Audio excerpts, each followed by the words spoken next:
it was kind of apocalyptic to see. Like, what did you see? Oh my gosh, I saw buildings and churches just destroyed, completely destroyed. I mean, Ancient churches? Ancient churches, very, very ancient churches. There's this one area, and I could send you pictures of this. There's this one area, and I'm sure anybody that lived there knows this area very, very well. But there are 4 churches, very, very in close vicinity to one another. One was a Chaldean church, one was an Assyrian church, and one was a Syriac church. I think I got those right. And another one was another one of the Eastern Rites. And every single church, these beautiful ancient, for centuries they were there, were completely destroyed. And we went there, and actually Pope Francis went there. There's a picture of him. He was there. This was the city that they said that they wanted to behead him. Yeah, you know, and he went there afterwards, and you could just see the picture of the Pope in that area with all of the rubble, and the buildings were just completely destroyed. And he prayed there, and it was just a very moving thing to see. But I also went there, and I saw the destruction. The time I went was a few years after ISIS first invaded and started to take over. And so I saw so many people that had left their villages, and they were slowly going back, and communities were trying to rebuild the villages and the churches there also. There were churches that were Well, let me ask you about this destruction, if I could. Just the destruction of these 4 churches that you described and these other churches, were these acts of desecration, or is this just war? Like, did they come in and intentionally destroy Catholic churches? Yeah, that was or Christian churches? Yeah. That was the idea? Yeah. I would walk through, for example, there was a monastery in a village called Batnaya. It's called Mar Oraha. And I saw there were icons on the, stone icons in the walls, and they were desecrated with rocks. The faces, like the faces destroyed. of Jesus. Yeah. And there was graffiti all over the walls that says property of ISIS.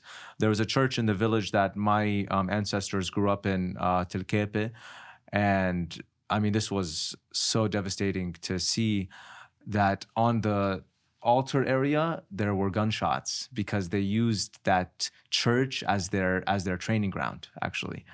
So they just completely took over the church, and they started training there, and so they would shoot on the altar, and it was very, very sad to see. All right, you go back to Iraq 2019. You're a Catholic priest. Or weren't you scared to go back?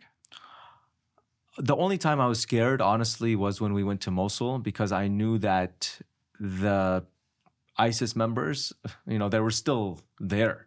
They're still walking the streets. They're not dressed in their uniform, and they weren't, acting in that evil way in those moments.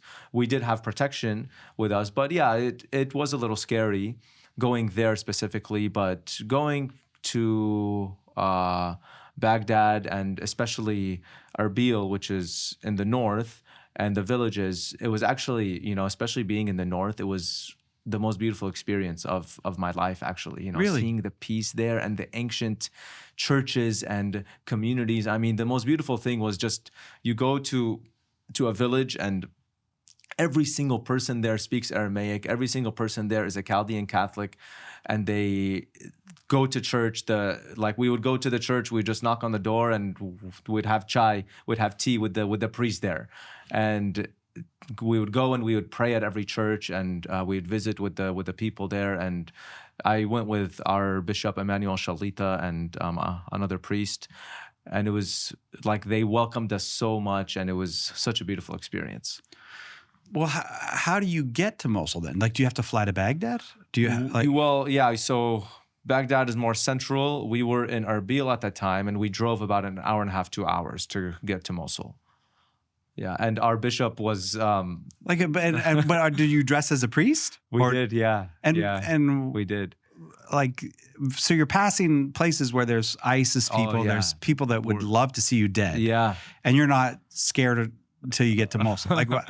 I don't understand that. Yeah, and the cool thing about it is that my bishop, he got another car from a bishop that was there. He just gave us a car to use.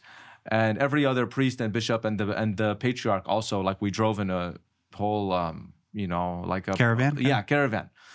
So our bishop was driving, and it was just me, him, and another priest, Father Peter, with us, and there was no security. There was nobody in the car. We're just going with them though, but it was kind of crazy. Our bishop is very courageous, and it was very. But at cool that to be a part moment, of you that. were thinking, "I wish he was a little less courageous," right? You were like, Right.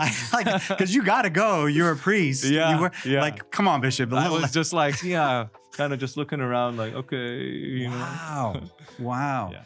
I can't help, Father.